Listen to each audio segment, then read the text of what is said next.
NHL teammates for 13 seasons. Now back together as on-air teammates.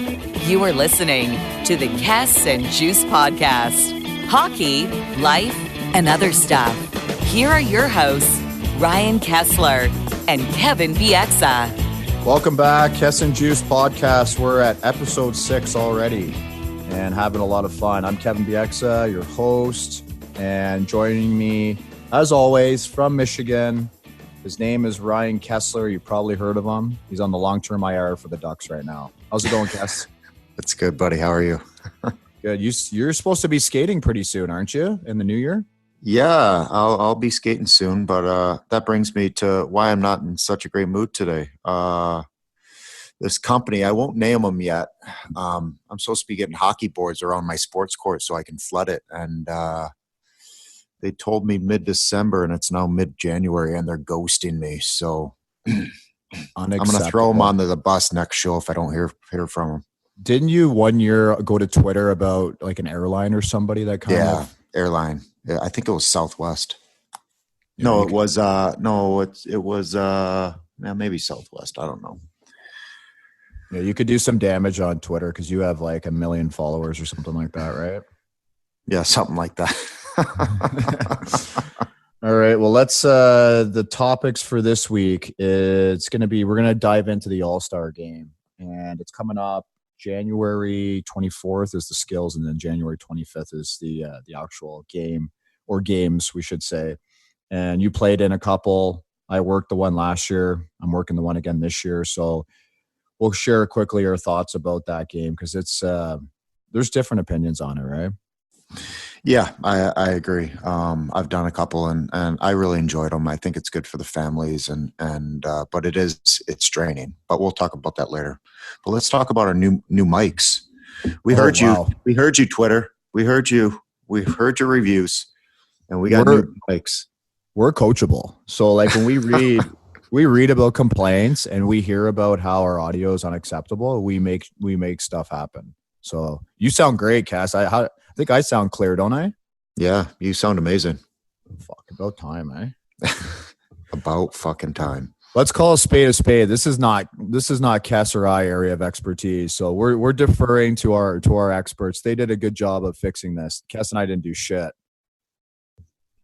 No, I completely agree with you. We had nothing to do with it. I think our producer Colin, he stepped up to the plate and got it done when we started to bitch. Doesn't Colin have some best-selling book out or something like that about his dog? He does, doesn't he? What's that called? I can't remember. It's not important. Just like the World Juniors that just ended about a week ago, and Canada took home the gold. Did you watch that last game quickly? No, I did not, but I watched highlights, and it's pretty impressive how they came back to win it. Yeah, they were kind of out of it, but anyways, we'll dive into that a little bit, and then we got Jonathan Bernier coming on, so goaltender of the Detroit Red Wings right now, our boy. Right, we had a big win last night. We had a good time with him with his time in Anaheim. Can't wait to talk to him. Who did they beat last night? They beat Montreal, his hometown. It was huge for him. Oh, that tabarnak. Yeah.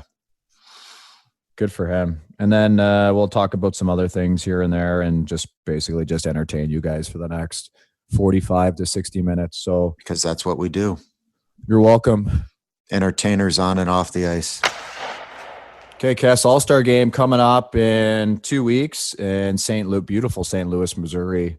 Just won a Stanley Cup last year. Now they get the honor of hosting the game, kind of a central location. Let's start by talking about the decision to play or not play in it, right? Because there's been Ovechkin comes out, and last year he skipped it as well.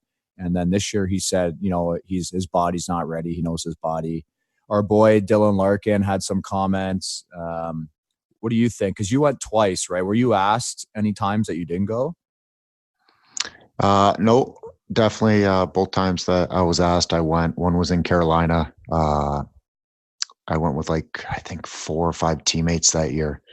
And Vancouver took care of us, flew my whole family and everybody else's family private jet cross country. And we had a hell of a time there. And then even better when we drove up the road, Murph actually told me not to do it. And I was like, you know what, Murph, this is probably the last time I'm going to be in an All-Star game and my son's going to remember this. So, and that was probably my most favorite memory, was having Riker shooting the shootout for me from that weekend. That was in LA, right? Yeah. Mm-hmm. Yeah, so that's what it's all about, right? When you have kids, and especially when Riker's old enough to actually go on the ice and skate and participate in the drills, like that's lifelong memories that you'll have the video of that stuff you'll show that at his wedding. Probably. Yeah, exactly. For him, he loved it. He still remembers it. He Upper Deck got him a couple posters of him scoring on Price, and those are up in his room. And he, it's something that, to be honest, none of our family is going to forget. It was a special moment, and I'm happy I went and didn't skip it, even though I was a little banged up at the time with my hip. But you know, it's not like you what do? You play 10-minute game, 2 10-minute 3-on-3 games. It's not that hard. I mean, the worst thing is the skills competition, because you stand on the ice for 4.5 hours and just like watch people. Then I feel bad for the guys that have to do the fastest skater. I mean, oh yeah, that's the worst. I mean, if I did that now, I'd pull every muscle in my body, because all you do is sit around, and then all of a sudden they're like, "Oh, hey, you're up. Let's go." Oh, all right. Didn't even warm up. Let's go. You know what's funny about? I worked a game in San Jose last year, and we did like a test run where the media shows up the day before, and they do like a test run through every obstacle with like just kids, and there were some of the women that were going to be participating the next day, and you go through like the whole skills competition so they could time everything and see how it works. And then the next day when the NHL guys do it, you're right. Like the guys in the fastest skater, they're just like sitting on benches, cruising around. Some of them have their kids there. And then they go and they skate in this thing where it's like, there's a little bit of pride on the table too when you go in, because you don't want to come in last. Because there was the one girl from the American national team, Kendall Coyne. I mean, she went and she was fast. She was fast. Didn't she go first? Up. She went first. She's jacked up. She's warmed up. She goes as hard as she can. And now you got to follow that. And you have no helmet on top of that. Like it's just, I think Heiskanen bit it. He fell around the first corner, and it's just a disaster waiting to happen. Yeah, I agree. We used to do it all the time with Vancouver, right? And it was to a lesser extent, like scale wise, but still you're cold, and then all of a sudden they're like, all right, let's go. Let's skate as fast as you can around the ice. I'm surprised more people don't get hurt. Remember when they would come into the dressing room with the list? Because you wouldn't know what skills you're, like in Vancouver, I'm talking about, when you wouldn't know what skills you're competing in every year, and then they come in with the list. And when you're an older guy, you grab the list, you're like, nope, not doing that, not doing that, not doing that. And then all the young guys would have to do the fastest. You think that only happens? That happens at the All Star Game too. Nope, not doing that, not doing that. Yeah. Because when my first year, I was the assistant captain. That was one of the years where they did the draft, right? Yeah. So we drafted all the players, and then it was Stahl was the captain. Then it was me and maybe Mike Green or Patrick Kane. But we got the pick. We sat in a room by ourselves. We got the pick who got to go in which competition. So obviously as captains, you pick which ones you want to do, and then you fill in the voids. But it was my second one. It was guys making deals. Okay, I'll do this for you if you go for me for this, if you do this. So it's pretty funny to see when behind the scenes where guys are trying to make deals because they don't want to do the fastest skater. Because they don't make winning every time. Well, yeah, like most likely. And last year there was this event. I think they're having it again this year. It was like a passing event. So you had to go around the net, and you had to make a pass and hit like this stationary device on the ice. And then you had to go make another pass up the middle, then a third one. And then when you got to the neutral zone, you had to sauce pucks like across the ice zone into this tiny little net. And you had to keep going until you got it into the net. So I remember like a couple guys going, and everybody got stuck on that middle part. And they're like, okay, when you miss like the first 3, 4, 5, like there's a point where embarrassment sets in, and you're like, holy terrible, shit. Right? Like everyone's watching. And I think Ryan O'Reilly was mic'd up, so he's talking to us on Sportsnet while he's actually doing the competition. And he's like, holy shit, like this is brutal. Like this is so and then after he's like, what a terrible event. Like I'm never doing that again. I can't remember if it was him or not. He was definitely mic'd up, but there was somebody that went and they were like, I'm never doing this event again. Like it was just embarrassing, right? Embarrassed them. Yeah, I mean, Riker watches all those events on YouTube on the TV, and so I glance up and see it, and the one where they got to pick the puck up and throw it through the hole at different levels and then shoot it in the net. It's. I mean, at one point, it's pretty incredible that they can do that, but another point, it's it's not the best event, right? Yeah, so I think that's the same event. That was the last part, I think. That was the last part of it. Maybe, but I think they allowed the guys to go get a fresh stick because like when you pick the puck up and you do that lacrosse move, if you have like a clean tape and if you have a dry puck, it's way easier, right? Like it's impossible. If you used Gordie Howe tape too, get that sticky tape on there. Yeah, but people don't know that when the puck is like ice and cold and freezing, and your stick is already wet, it's impossible almost to pick it up. Yeah, no, I agree. But anyways, so looking forward to that. Like go back to the decision though quickly. We never really talked about that. So Larkin, our boy Larkin, says kind of tongue in cheek, please don't vote for me. I like my days off. Ovechkin says his thing, and then Brian Burke, who drafted both you and I, who's an old school guy, he comes out and says, you should be honored to be selected and you should go unless you're injured or you're Ovechkin when you've been to like 15 All Star games and, you go to the Stanley Cup finals and all that stuff. What do you think about that? Yeah. Obviously Ovi's been to the All Star game more times than you can count. And I think it's hard for a player to travel cross country. That's what I think's hard. But if it's in St. Louis, it's not that far for Ovi. So I don't know what injury wise he's dealing with, I mean, what is he 45 now? So he's younger than us. He's younger than you and I. Oh, sorry, he looks 45. Yeah, but Ovi's. I don't know. You probably didn't hear what Berkey said. Ovi, I think, gets a pass, right? Like he's been to so many of these in a row. Or maybe that's what I said. Yeah, maybe I'm giving him a pass. I'm fine if he's banged up like he says he is. I don't think he should have to go. The 1 game suspension, I don't know if I agree with, but it's who cares? Who cares about that? No, would you care about for Ovi? He's like perfect, 1 extra day off. If I had Alexander Ovechkin and on my team, and I was a GM or an owner, and he got suspended 1 game, I'd send him to like Cabo for a week. Say, go have fun.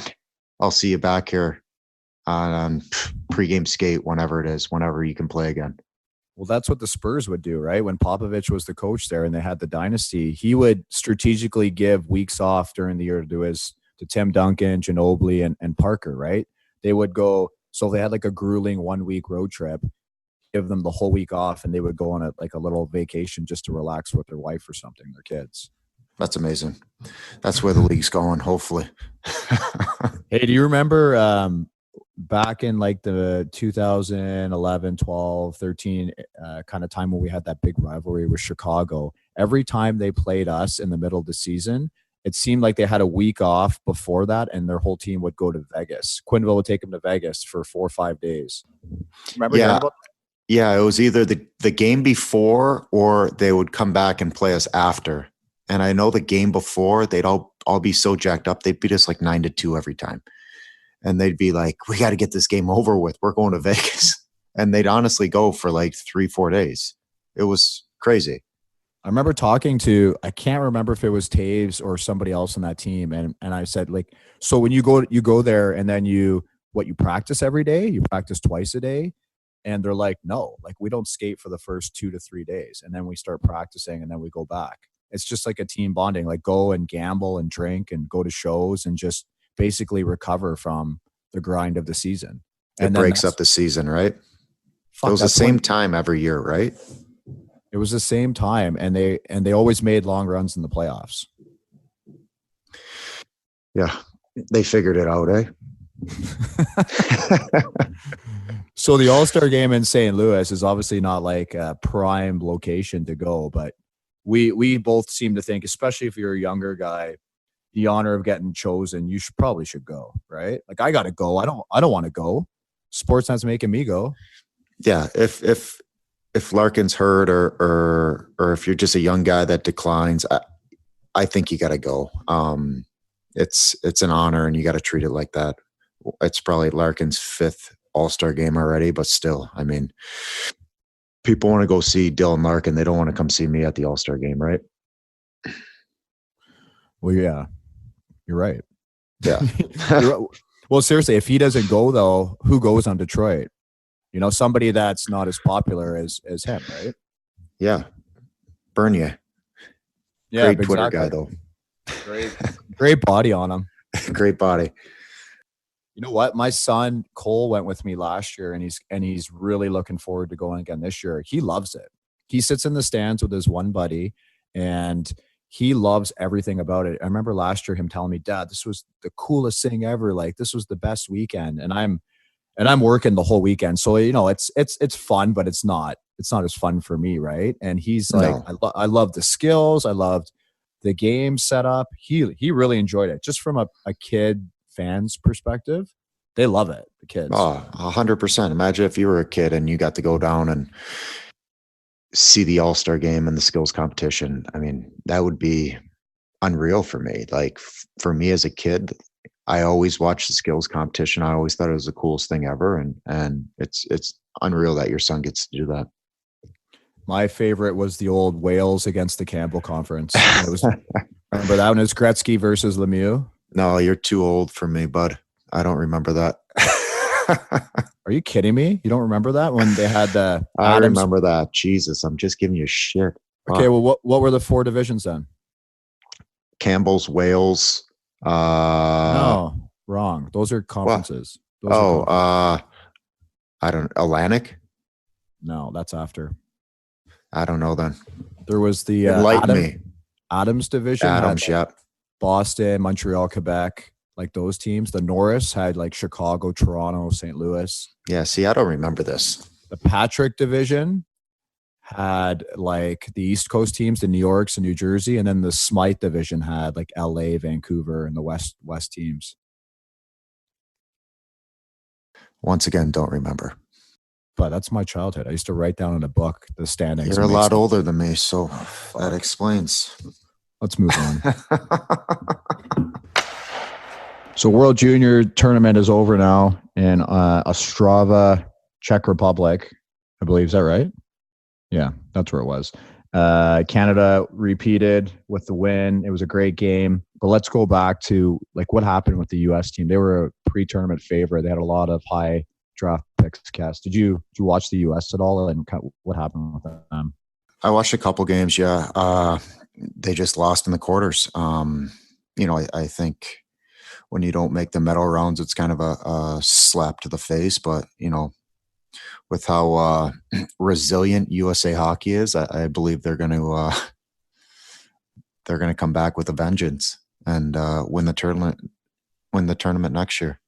It's really yeah, God, mark it down. It's really a 5-team tournament, in my opinion, right? And if you get one of those teams in the quarters, so who they had Finland in the quarters, right? Finland, yeah.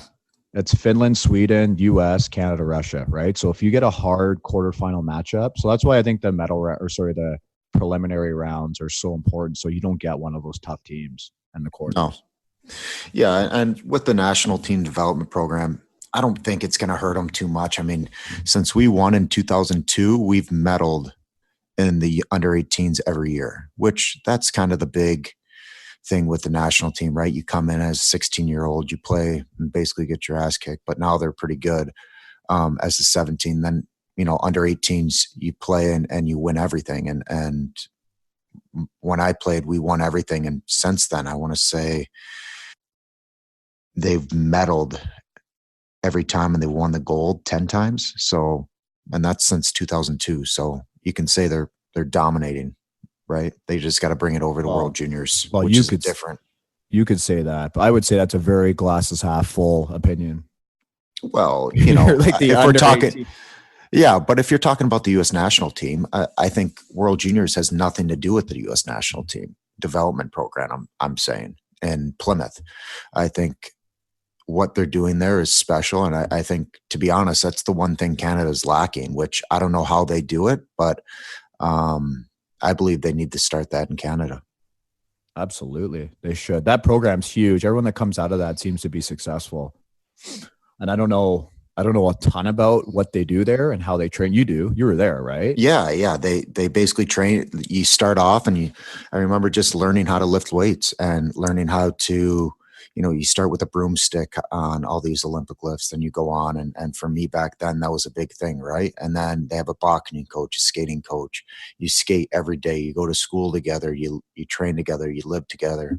It's a special program, and I was fortunate enough to stay at my high school during my time there and traveled, because before, when I was there, it was in Ann Arbor, and they just moved to Plymouth 2 years ago, I want to say, and their facility's unreal now. They took over the old Plymouth Whalers facility and added on a new gym, and it's state of the art now.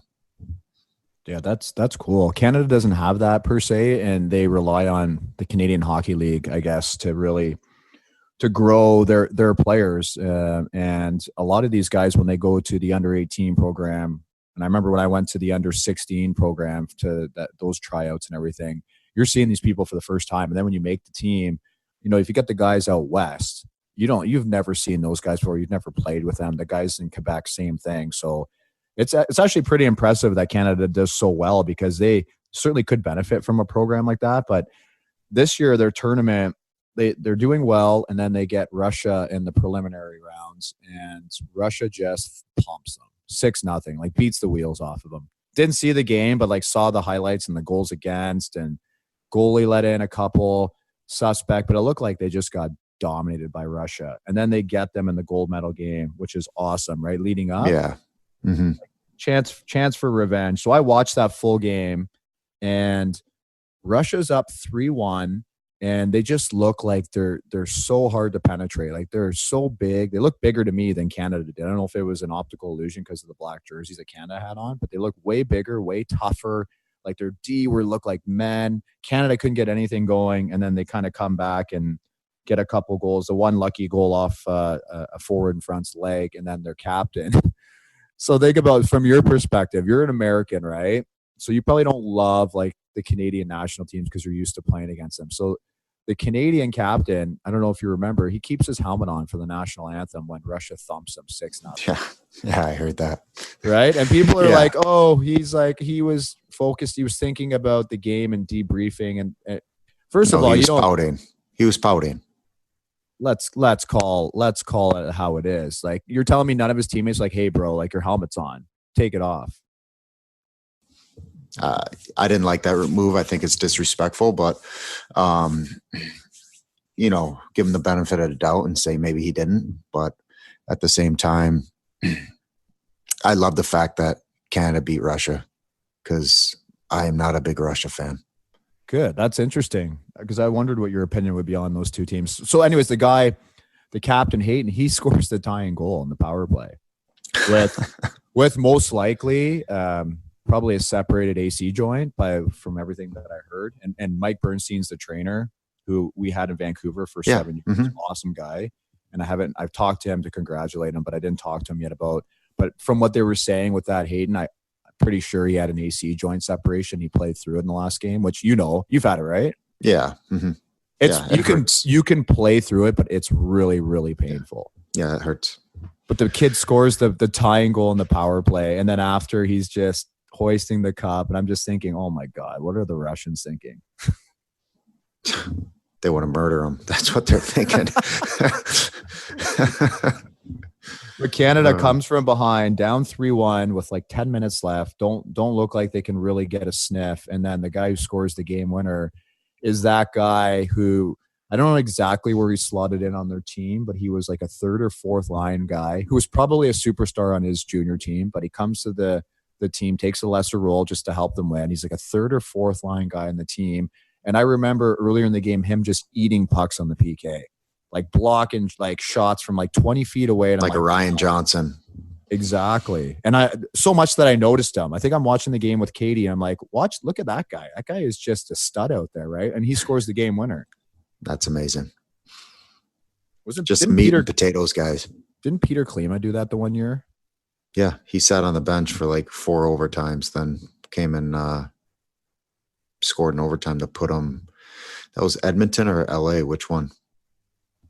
I have a vague memory of this, but I know exactly. He's known for that goal, right? Yeah. Oh, yeah. He's known for that goal, and I wish we knew more of the details of it, because what a lesson for kids. Yeah. Right. Like kids that like want to pout and, you know, I'm not playing, whatever. You just stay ready on the bench, and then you go out and I always tell kids, like, no matter what your position is on your team or how many minutes you get, every time you're on the ice, you have a chance to determine the outcome of the game, good or bad. Mm-hmm. Yeah. Yeah, it was for Edmonton. It was the 3rd overtime. He sat on the bench all overtime. Wow. So he's just ice cold. Yeah. Do you remember the game that we went to 4 overtimes? Yeah, I broke my hand. In that game? Oh, early in the game. No. It was a 4th overtime. I blocked Trevor Daley's shot, shattered my finger, stubborn, played through it. And then I was leaving the bench when, was it Hank that scored? I think it was Danny. Hank to Danny. Yeah. And then I celebrated with the boys on the ice. Then I was up till like 5 a.m. getting surgery. Displaced knuckle or something. I don't know what I had. That was my first ever playoff game, and I went to 4 overtimes. I played 56 minutes that night. I just remember it's the most tired I've ever been on the ice before, and in the dressing room in between. Yeah, it was unbelievable. I don't know if you recall, but it was my first game back from hip surgery, and I came back in like 9 weeks, and the doctor told the GM and the coaches that I was only allowed to play 10 minutes. And at the end of the night, I think I had 45. I remember that because you came back in record time to play, right, in the playoffs? Yeah, because that was my first playoff game too, I believe. Or no, it wasn't my first playoff game. Did you play one the year before? The year before, yeah. But it was a big deal for me to come back and play. And we were playing Dallas, and it was just a fluke injury. Blocked a shot and broke my hand. Fuck, that's got to be the low point of your life, eh? Like rush to come back from 9 weeks, you said, to come back from hip surgery? 9 weeks, yeah. And then your first game, you break your hand, and then you were done, weren't you? Yeah, they said 12 to 16 weeks to come back, and then came back, broke my hand. Then I had surgery. I was out like 6 to 8 or something. It was terrible. You know, I remember in that game, I think it was like in the 2nd or 3rd overtime. And keep in mind, again, this is my first playoff game in the NHL, and it could have been yours or whatever. But Medano was their captain, and he's skating around in like the 3rd overtime, and he skates by him, and he goes, "Will somebody just fucking score? Like, who cares?" It's the first game. It's game 1, yeah. I remember like, he said it to me too. Let's just go home. And it's funny because we ended up winning that series in 7 games, and that game mattered a ton. And Turco had, we're getting off topic here, but who cares? Like Turco had 3 shutouts in that series, and they lost the series 4-3. Fuck, that's going back, eh? Yeah, but yeah, getting back to World Juniors, it's I'm happy for Canada. They deserve to win, and it's a good feeling when you come back from a 3-1 deficit and you think, you know, it's closing out and you're going to lose, and then 1 goal, 2 goals, 3 goals, and all of a sudden you won the tournament and you're a gold medalist. That's almost the best way to win it, with a comeback like that against a team that just pumped you earlier in the turn. It's like probably a storybook ending, right? Because you think you're going to lose, and then 100%. After you feel so good about yourself, and it's called a miracle. Americana Ice Canada edition.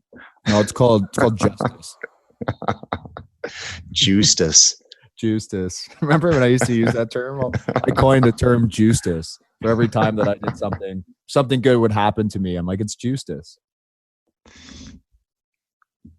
Okay, so yeah, I know. Enough of that. Yeah. So, I'm gonna pump my wife's tires a little bit. She's going to Vancouver next week, and she's got meetings with her editor and her publisher. She's gonna publish her second book. And you read the first one, right, Cass? Newport. Yeah. Game? Yeah. Amazing. You seem to think that you were the star of the book when had nothing. Well, we were both in it. I hope not. Fuck, I really hope not. I remember people coming up to me after when they found out that she wrote the book and published it, and they're like, "Oh, is it an autobiography?" And I go, "Well, fuck, I sure hope not, because the wife ends up cheating on the husband with one of his work colleagues. So I hope it's not true, or the joke's on me." With a guy named Ryan, right? With a good-looking, smooth-talking guy named Ryan. Yeah. Well, smooth talking, that's not me, so can't be me. No, you're more of a grunter. So she's going to Vancouver next week and leaving me home with the kids, which is totally fine. But she goes and she has, meetings every day, and then she's gonna get the second book published. And then you know what she does, though, in my opinion? She goes and she sits at the Pac Rim Lounge, and that's where her meetings are. So she sets up shop at the best hotel in the league, by the way. Isn't it? We've been to a lot of hotels, and Pac Rim is by far the best hotel in the league. All the guys get excited for it. It's a good hotel, but we never really got to spend time in the lobby lounge. But we walked by it, and it just slammed every time. Great scene. Live music all the time. There's the piano bar. There's live music. There's unbelievable sushi, food, drinks, and then you're like right on the ocean, right? So you can see like the Olympic torch and everything. It's a good location. So when she actually talks to me, she doesn't answer her phone when she's on the road. But when she actually talks to me, it's FaceTime from the Pac Rim Lounge. Is that fair? Yeah. I mean, do you call her when you're on the road? Always. All right. Then, yeah, that's not fair. She needs to call you more. So let's turn this to Andrea. Where's Andrea going next? To the Michigan 7-Eleven? Yeah. She just got back from picking up my kids at school. Snow tires? I think the next trip we're going to be a part is the guys trip with you, me and you. We're going to have to do this from the road. So we will do that from the road. So Cass and I, fun. You know what? Let's not even tell the people about that. No. Let's wait, and then we'll tell them when it's happening, and we'll explain perfect. what we're doing. That's a nice little surprise for the future. Sound good? Yeah. Did you watch Jeopardy, by the way? Yeah, I do. Not a ton, but I really. Did you watch it? Did you watch the Champions? No, I didn't. I don't understand how one guy can have that much information. I know you got a lot of information in that brain, like a lot of useless information, but like this guy there's nerd. Yeah. What was his name? Ken? That guy, Ken Jennings? Yeah, he's unreal, man. Yeah, he's that guy that won every friggin' episode. Well, it was him straight. And then two other champions, and neither guy came close. Just a nerd battle. Well, you know what? I don't know the exact story behind Jeopardy, but do they give you the topics before you go on? I have no idea. That's something we got to look up. They must. We'll have Alex Trebek as a host. They must give you. And we're going to have Barrett Hayton as a guest too, to kind of clear the air, because he's Captain Canada now. He's the hero. Yeah. Superman. He's the best. No, you're Superman. Super Cass. No, I'm Super Cass. He's Superman. Special K. All right, enough of that shit. Now we got a good buddy of both of ours, one of the best guys in the league, Jonathan Bernier. What do you think about him, Juice? Well, I think the interview is probably going to start a little bit late, because French guys always are late with their meetings. So he'll hopefully call in a couple minutes after the scheduled time, and I'm looking forward to talking to him, because we'll talk about this a little more, but he's a normal dude for a goalie, which you can't say too often. Right? Yeah, there's not too many normal goalies out there. And by normal, we mean like something's a little off with them, right? Like just weird. But like Bernie's actually normal.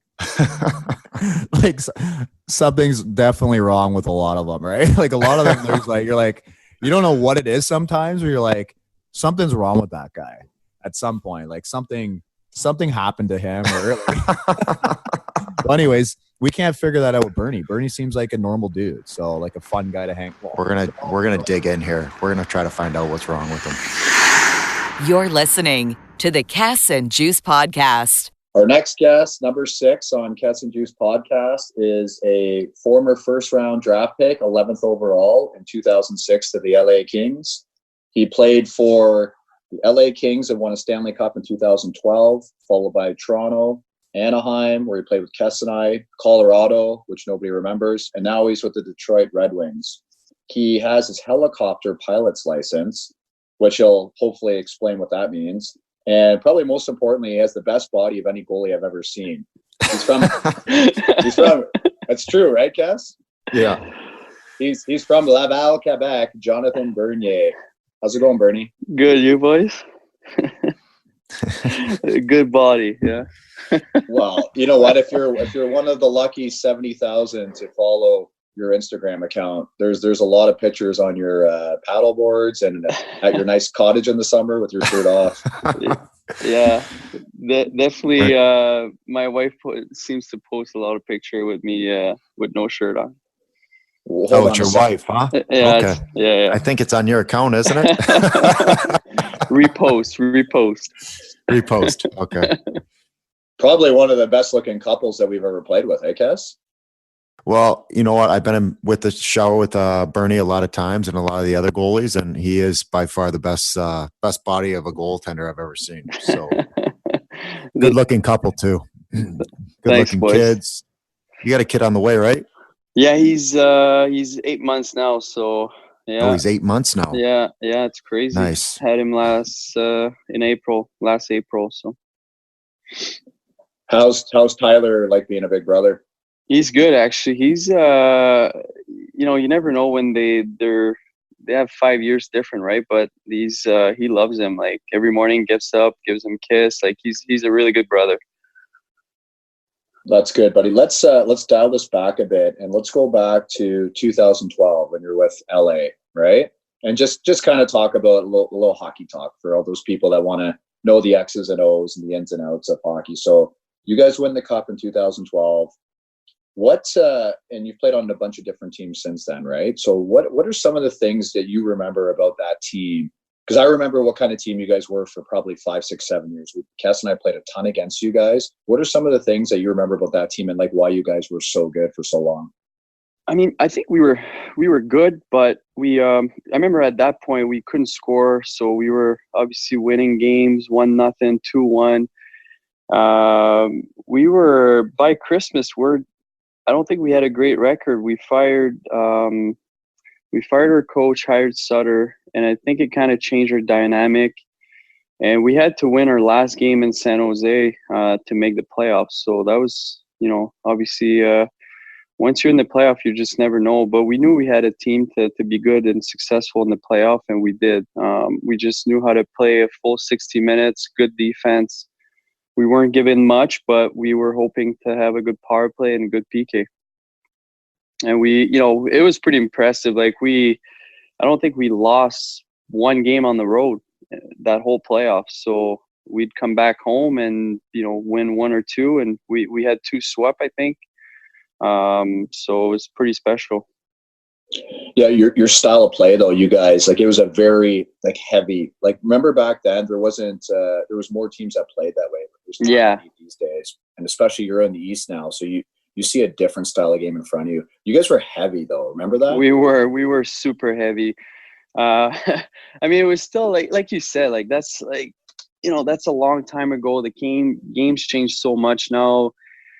Younger guys, a lot of skills, a lot of speeds. You can't hook anymore. So, obviously we were a mean team, heavy, hit a lot, like kind of like a scary team to play against, and I remember that to me, the turning point was actually against Van when Dustin Brown hit Sedin right in the center ice. I thought it kind of just... Remember that.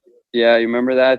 I think like in our room, we kind of felt like that was like a turning point in the first round. Well, I jumped him after that hit and I got a penalty. It was like a 4-on-4 play and Henrik kind of held up at the blue line and tried to buy time for somebody to tag up. And then Brown kind of came back and just steamrolled him Yeah, right in front. it was a heavy hit. I remember that. Dirty. Yeah, I was Dirty like, though. yeah.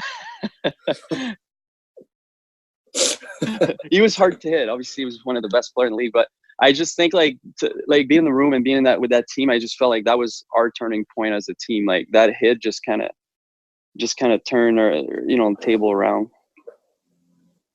So then you go to Toronto, right? And you're in the center of the hockey universe. What was it like playing? Seriously though, like it's a different animal, and that was your only Canadian team you've played for to date. So what was that like, especially as a goalie? It was hard. I think the biggest thing for me looking back, I wish I would have played more before going to Toronto. Like I was a backup in LA. Even if I would have had to spend a couple more years in the A, I think it would have been better to go right into the NHL as a number one. Like I was, sitting most of the night for 3-4 years, and then you go and you're trying to play 55, 60 games, and that was kind of tough, and I thought my first year everything went well. Obviously got a knee injury towards the end of the season. Had a great season. I think my numbers were top 10, top 5 in the league, and then after that they started to trade everybody. When Shenny came on board, fired Randy Carla, I think we were 1 point away from a wild card, and then it just went the opposite right after that. Did you like Randy? Did you like playing for him? I did. Obviously, I had him with you guys in Anaheim and in Toronto for a year and a half. So he was good to me. So then you come to Anaheim and you get to the pleasure of playing with Kess and I. Yeah, and then, what a treat! What a treat! And then, how was that for you? Because I know that's when Kess decided that he wanted to get a sleeve tattoo on his arm.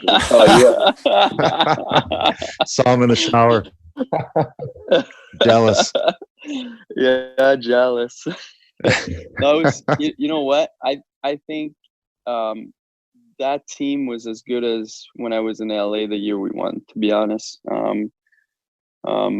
Obviously we, Gibby going down, I ended up playing more games than I was supposed to, and turned out to be good for me for my future. But obviously I wish I would have had a better game 6 against Nash, and that's the way it is. When it's tough when you don't play for 2-3 weeks and you come in the playoffs. But I thought personally that team was as good as any team I've had, and it's just the way it is. That's playoff. That's why it's so hard to win. You can have the best team. It's just things needs to fall perfect to win. I said the same thing. Like when we lost that year, when I lost in Game 7 of the finals, I was just more upset in Nash after we lost that game. So it just felt like our team was so good that we felt like we were a good enough team to win. I guess you said. Remember where we ate? Do you remember where we ate after the game? In the dumpster? No. You don't remember? It was just me and you. After we lost out, we went and got a big greasy burger at that hole in the wall on the main street. And remember that guy was coming up to us trying to give us shots? Yeah. That was... That's right. And we just consumed as much alcohol to just numb our pain. Yeah, pretty much. Exactly. Yeah, it was a tough feeling for sure. Yeah. I mean, you were put in a tough position there, and you didn't let us down. We let you down. Yeah, I don't think we played very good in front of you, and Nash had our number that year. But I still thought that was a team that was going to go all the way. We were kind of built like the 2011 Canucks team that we went to the finals with. We had 2 solid goalies, and that's where you start, right? Yeah. In case someone gets hurt. I mean, you don't load a goalie too much during the regular season, and then you just build your way out from there. And I felt we didn't have a weakness. We just couldn't pull it together. Yeah, no, we had that's why I said, you just to make it the final, or even even just to make it the final, everything's got to fall perfect, So, looking back, you're like, man, I wish I would have done this or this, but obviously that's the game game, you know. No, exactly. So then now you're in Detroit, so we don't really need to talk about playoffs anymore. So let's talk about Detroit. Let's talk about God's country. How nice is it here? Yeah, I just moved back, so like I'm really liking it. You still go back to Cali or full time here now? Full time. I moved back. So you're my neighbor. Did you lose my number? I know you're busy. I'll be once the season's over. I'll be able to come over in your mansion on the lake. So do you have? You're gonna buy the mansion next to me on the lake. You know that house sold for a penny, right? Yeah. 1 penny. 1 penny. Wow. I wish. No, that's what it sold for. Seriously. Really? Yeah. It must have been an inside gig, but it sold for a penny. Wow. The real estate agent looked into it. Thanks for letting me know. That's a hand-me-down to the family. So yeah, right. For sure. So Bernie, after your last taste of playoff hockey, you go and you get your helicopter pilot's license. Like, first of all, what does that mean? What are you going to do with it? Do you have a helicopter? Can you pick us up? So, yeah, I could. It'd be pretty far for Cali, but no. So what happened is, obviously I live on the lake in the summertime, and I was going to get my float plane license. And my buddy had his float plane, so went with him. It was a great experience. And then he's like, but I'm getting my helicopter license, so you should come and try it out first and decide which one you like better. And I just fell in love with helicopters. So I just decided during the season, I read all the books and did my exam. And then you got to put up about 40, 50 hours. So just kind of did that on my spare time. So now I can fly on my own. You can fly on your own? Yeah. Hey, Juice, he showed me a video that he takes off right from his house. So his house is on the lake, and he jumps on the helicopter and flies to Michigan. I'm not lying. Yeah, this really happened. Yeah. You sound like David Booth. Was he at training camp that year, Bernie, that you were here? Well, I played with Boother in Toronto. But I know so his story quickly, not to take away from what we're talking about, but he flies to Anaheim for training camp. He flies his own plane, and his wife won't even go with him. She's like, this guy's like pushing buttons, like he's doing everything, right? Like he flies his plane from Kelowna. He gets over Washington, and he actually goes too high. So like the one vent freezes because he's too high, and his engine cuts out. So now he's flying on one engine for 10 minutes. Then the other engine cuts out. Do you remember him telling us the story, Cass? Years. Uh-huh. So he's flying with no engine. So he's calling down to the control tower, and they're like, sorry, like good luck, man. Like, we don't know what's going to happen. So he's got other pilots calling him in like, hey man, like, good luck. Like, he thinks he's just going to eventually just go to the ground and descend. Right. So this guy's like, oh, this is serious. Like, I'm probably going to die. So then I guess as he got lower, the thing de-thawed, and he's just, again, pushing buttons and touching stuff. So that's probably like what you fly. So like the thing de-thaws, and then all of a sudden he regains power, and the control tower says, oh, like, thank God, we didn't know what was going to happen. Like, you should land it and we'll have our mechanics look at it. And he goes, no, I got to go to training camp, so I'm just going to keep going. But thanks for the offer. Like, no way. Like, bud, you got to land this thing. Like, and he goes, no, I got training camp. Nothing's wrong. So like, I hope you follow the rules. Yeah, you have to. It was probably one of those where he didn't pull the carb, so like the engine will freeze technically if you don't do that. So it's not a good thing. You kind of sound like you know what you're talking about. Yeah, a little bit. You got to read, right? Weekend course, right? So is there room at your cottage for another toy? Because you got toys everywhere there. Yeah, I do have toys everywhere. No, there's not much room now. We actually just sold it last week, building a new one. You sold that old cottage. Yeah. Right? I've seen all the pictures and videos of. Yeah. And you're building a new one. Yeah. That's exciting. Yeah, that is. Yeah, I'm very excited, actually. I don't know. It's going to be a lot, but hopefully it comes together nice and easy. What are we saying, 20, 30,000 square feet? No. That's your house, right? I hope you sold the old one to your brother for a penny. Right? Well, if you give me some of your money, I will. I think you've done fine for yourself, bud. Let's go quickly to this 11-game win streak that we were talking about before we started this. And first of all, like, I'm looking at your bio and it says quick reflexes and quiet pads are solid assets for a goaltender to have, and you have both of them. You're a hybrid stand-up butterfly style goalie. What the hell does that mean? Like, how can you be a hybrid between stand-up and butterfly? Like, you only go down sometimes? You're a butterfly goalie. Yeah, now I'm more a butterfly goalie. But, yeah, when I came up, it was, it changed so much. But I used to stand up a little bit more. If the shot was high, I would stand up. I still do it once in a while, but not as much as I used to. So it's more like you read the release. That's what it means. A hybrid. Who's your best goalie coach you've had?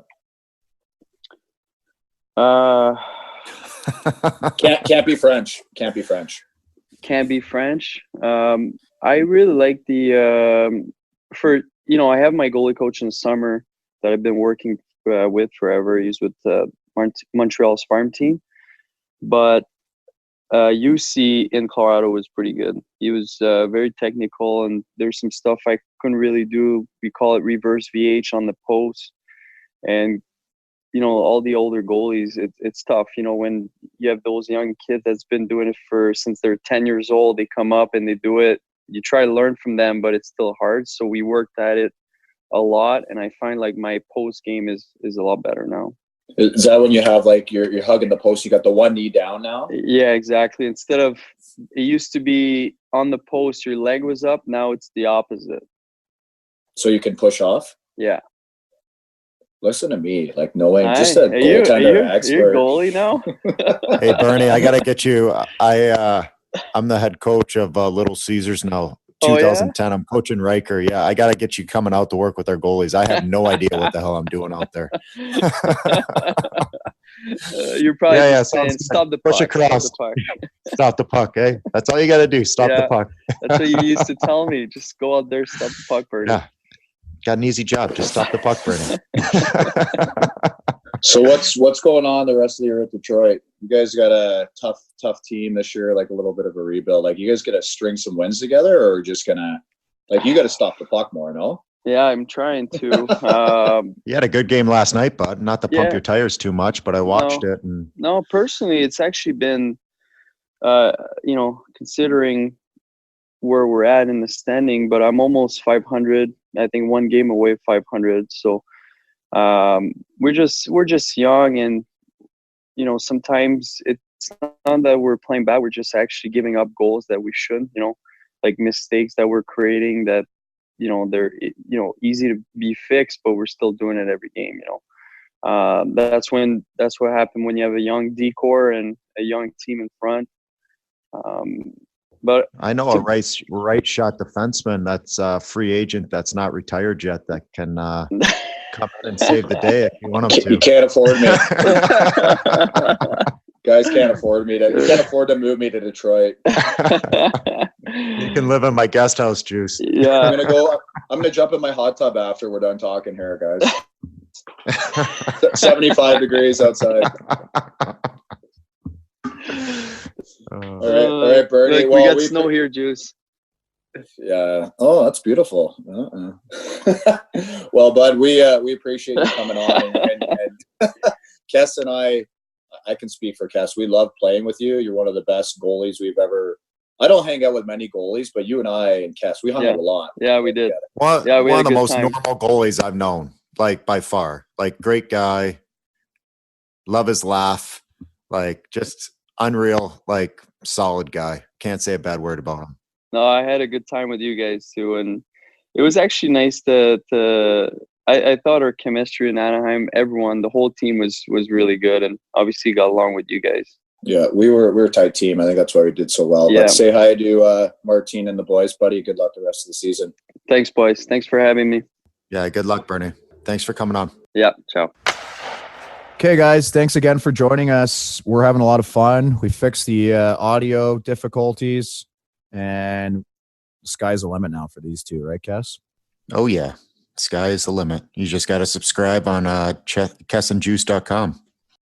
Kess, we're trying to make it as easy as we can for you guys because we know a lot of our viewers aren't that intelligent. I mean, some of them are, but we got a lot of like simpleton viewers. That's just the kind of population you and I attract, Kess. So, well, obviously, because we're simpletons. KessandJuice.com. Listen, subscribe, and then go to our Twitter accounts because we're using them more often now. We're sending pictures. We're posting who we're gonna be talking to. Giving you all your info. At Kess and Juice, and then Kess is still at Ryan_Kessler. I'm at KBX3, and Instagram is buzzing too. We're all over a producer to get more pics of us, so we'll be snapping more and sending them pictures that you can't get on the internet. So all the fun shit that Kess and I are doing in our lives, we're going to send them to our producer. He's going to post them, and you guys are going to get to look at them.